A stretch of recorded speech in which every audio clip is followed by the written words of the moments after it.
Lubię Supermassive Games, grałem we wszystkie ich filmy interaktywne i zawsze dobrze się bawiłem. Antologia Dark Pictures była również świetnym pomysłem, choć widać było mniejszy budżet niż przy Until Dawn czy The Quarry, gry utrzymywały pewien poziom i zawsze grało się w nie świetnie. Ale tym razem z jakiegoś powodu wyszło tak sobie i poważnie, lepiej usiądźcie, bo będzie można miejscami ze śmiechu wywalić srogiego fikoła. Cześć, ja nazywam się Krzysztof Energik Micielski, a to recenzja The Dark Pictures Anthology Devil in Me. Zapraszam. Historia jest dobra. Wiąże się z H.H. Holmesem, który był znany jako pierwszy seryjny morderca w USA. Polecam poczytać, bo chłop faktycznie wybudował dom, który posiadał pułapki i inne cuda. Wszystko po to, aby zwabiać młode damy i potem je ćwiartować. Tutaj mamy właśnie typa, który kolekcjonuje pamiątki po Holmesie, ba, nawet wykonał replikę jego hotelu i zaprasza ekipę filmową na odludną wyspę, aby nakręcili o tym film. 5 osób rusza rączo na przygodę, nie spodziewając się, że może to być ostatnia przygoda w ich życiu. Historia jest fajna, jest niezły pomysł bazujący na prawdziwych wydarzeniach, co jeszcze bardziej podkreśla klimat. Gra ma kilka ciekawych twistów i mamy nawet fragment z czasów Holmesa i to też się chwali. Słowem, jest dobrze. Devil in Me jest zakończeniem pierwszego sezonu Dark Pictures. Z trailerów zapowiadało się jako część najlepsza ze wszystkich i też mocno liczyłem, że Supermassive najlepsze zostawi na koniec. Nie, że poprzednie były złe, bo nie były, ale liczyłem tym razem na jakąś bombę. Dostałem eksplozję niedoróbek, gliczy, błędów i źle pomontowanych scen. I powiem szczerze, znając dotychczasowe produkcje studia, nigdy bym się nie spodziewał takiego spadku formy. No ale cóż, miało być mocne uderzenie, ale chyba coś stanowczo nie pykło. Każdym elementem pociągowym antologii mrocznych obrazów był jakiś bardziej znany aktor. Nie były to nazwiska z blockbusterów, ale gdzieś tam te japy się przewinęły i gdzieś je żeśmy widzieli. W Devil in Me nie znalazłem ani jednej takiej postaci. Zerknąłem na IMDb i faktycznie, kojarzę te postacie po przeczytaniu, gdzie grały, ale nie są to jakieś wybitnie znane przeze mnie osoby. No ale okej, gdzieś tam grały, może ja po prostu ich nie znam. Gra oferuje ciekawy pomysł. Otóż każdy z bohaterów ma pewną, nazwijmy to, umiejętność lub przedmiot, z którego może korzystać. Potencjał był fajny, ponieważ mamy ekipę filmową, jeden posiada aparat, którym może robić fotkę, ale i lampę błyskową, która na chwilę rozświetla otoczenie. Inny bohater umie otwierać zamki wytrychem, a jedna z bohaterek, Erin, i to było najfajniejszym pomysłem, posiada mikrofon kierunkowy. Wierzcie mi, że przemykanie po ciemnych murach upiornego hotelu ze słuchawkami na uszach, słuchając odgłosów zza ścian, potrafi przyprawić ociary na plecach. Gra ponownie polega na łażeniu, zbieraniu notatek i wykonywaniu prościutkich zadań, czy poszukiwaniu przedmiotów. Mam wrażenie, że jest to część, w której pogramy najmniej. Znaczy, chodzenia jest dużo, ale kiedy pojawiają się akcje, naciśnij R2, aby przesunąć kubek, pod którym leży kartka, którą można przeczytać, trudno to nazwać gameplayem. Oczywiście gra ponownie w dużej mierze polega na scenkach Quick Time Events. Tym razem mamy znacznik, który ostrzega nas, że zaraz trzeba będzie coś nacisnąć. Obok zbierania przedmiotów potrzebnych do pchnięcia akcji do przodu trafimy ponownie na przeczucia, które pokażą nam kilka sekund z nadchodzącego wydarzenia, które może, ale nie musi się zdarzyć. Oraz zbieramy jeszcze obole, specjalne monety, za które będziemy potem mogli kupić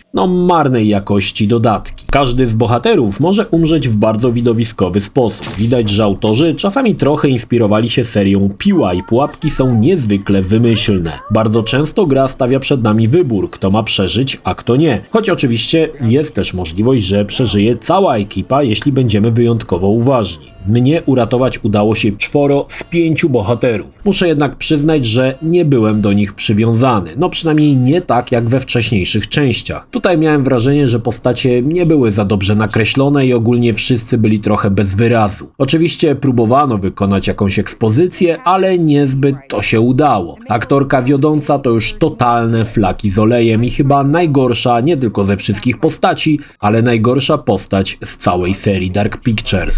Niemniej, Devil in Me broni się fajnym klimatem i historią. Jest to taki bardziej typowy slasher z mocnym klimatem Piły. Mnie się to podobało, bo choć gra może nie straszy aż tak bardzo, Kilka razy można naciąć się na przygotowane przez twórców sprytne pułapki, w których możemy się pomylić. Niestety gra to nie film i morderca, który tropi naszych bohaterów, wydaje się totalnym nieogarem i typem, który nie umiałby nawet zawiązać sobie buta, bo łapie się cały czas na te same motywy. Innym razem morderca zdaje się być we wszystkich miejscach naraz. Niestety w grze to bardzo widać, bo ekipa dość szybko się rozdziela, a gra przerzuca nas z jednego miejsca w drugie i w każdym czyha morderca.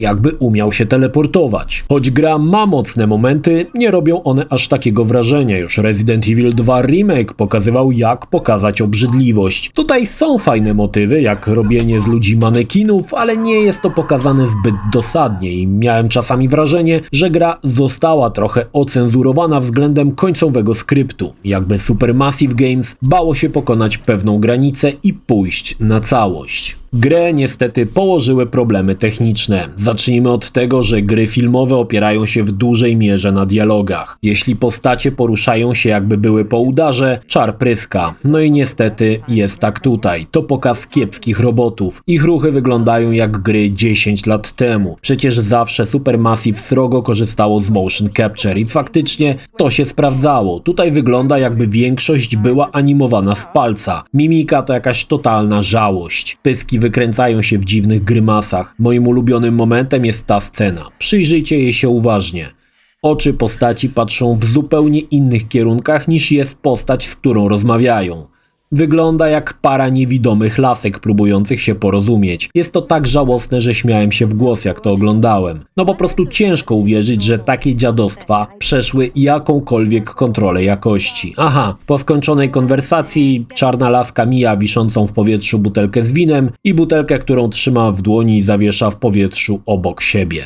No proszę was. Innym razem wino w kieliszku zakrzywia prawa fizyki. Całe szczęście dla was wyrównałem tą scenę do prawidłowego poziomu. Bardzo często postaciom coś dzieje się z szyją i wykręcają mu łby jak sowy, aby potem w jednym ruchu powrócić do normalnej postaci. Wygląda to jakby miały głowy na sprężynach albo na jakichś gumowych drągach. No straszne to jest. Innym razem pojawił się mocno cyberpunkowy motyw. Typa, który miał aparat fotograficzny wrośnięty w głowę, a potem aparat wokół niego lewitował. No nie można tego brać na poważnie i cały czar pryska, jak widzi się takie kwiatki. Ale problemy trawią Devil in Me nie tylko w cutscenkach. Już poruszanie się postacią wygląda, jakby miała w gaciach kilka kilo po meksykańskim obiedzie. Czasami postać, która nam towarzyszy, korzysta z kieszonkowego teleportu, a czasami niektóre postacie aż skręca, aby się z tej gry wydostać. Jak tu czuć strach, jak widzisz, że laska się obraca o 360 stopni. No po prostu się nie da, no. Jak zejdziesz z wytyczonego toru podróży, chociażby o kilka centymetrów, to bohaterkę telepie jak Menela po odstawieniu lubelskiej brzoskwiniowej na tydzień. Otwarte drzwi możesz otwierać do woli. Tak, wiem jak to brzmi, zobaczcie sami. No jest tutaj masa błędów i gliczy. W sumie na każdym kroku znajdowałem coś nowego i moja żona, która siedziała obok, nie mogła oczu oderwać, bo rżeliśmy prawie cały czas jak wściekłe konie z tego, co się tutaj odwala. Jak zwykle najlepiej wypadł Pip Torrens w roli kuratora. Można powiedzieć, że pełni rolę strażnika krypty z opowieści Skrypty. Za każdym razem jego rola jest świetna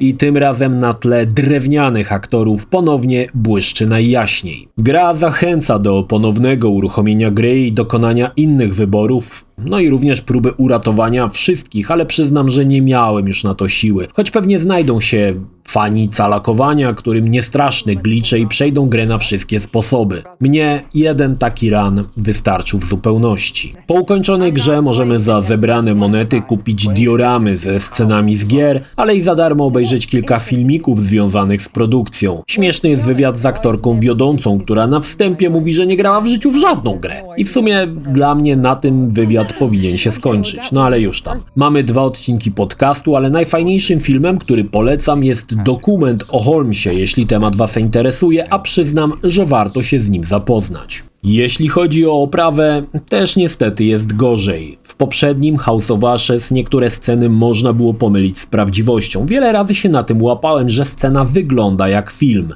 W Devil in Me ani razu nie miałem takiego wrażenia. W ogóle oprawa jest, mam wrażenie, najbrzydsza ze wszystkich części. Już nie wspominam o postaciach, bo te są wyjątkowo paskudne i drewniane, ale lokacje jakoś nie zachwycają klimatem i miejscami miałem wrażenie, że są mocno generyczne. House of Ashes robił to o wiele lepiej. Grę można uruchomić w 60 fps i to jest spoko, bo widać bardziej płynnie błędy i glicze, a drewno wychodzi z postaci bardziej niż na 30 fps. Dlatego jak śmiać się do rozpuku, to tylko w 60 klatkach na sekundę. Gra nie posiada zupełnie języka polskiego i przyznam, że byłem zdziwiony, bo na topie translacji niemal wszystkiego brak napisów w takim tytule mocno razi. Na obronę gry mogę powiedzieć, że żadna z odsłon serii nie miała chyba napisów, choć The Quarry napisy miało, więc można je zrobić, tylko trzeba chcieć. Brak napisów będzie dla wielu gwoździem do trumny Devil in Me, i trudno mi się tutaj dziwić. Podsumowując, Devil in Me jest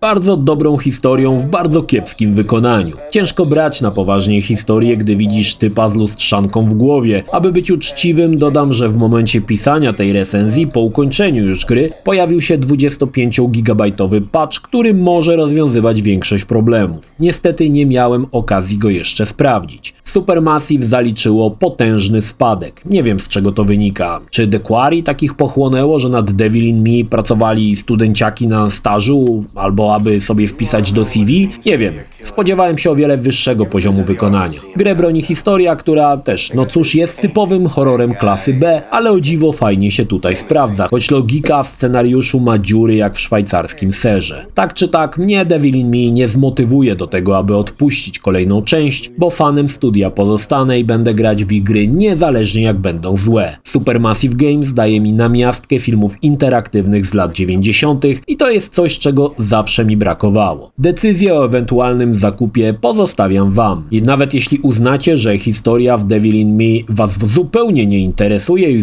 i w ogóle uznacie, że to kiepski horror, to może się jeszcze sprawdzić jako pierwszorzędna komedia. Bo wiadomo, że śmiech to zdrowie. Jeśli film Ci się podobał, zachęcam do subskrypcji lub wsparcia mojego kanału na portalu patronite.pl. Film o podobnej tematyce znajdziesz tutaj, natomiast z drugiej strony znajdziesz recenzję poprzedniej gry z cyklu.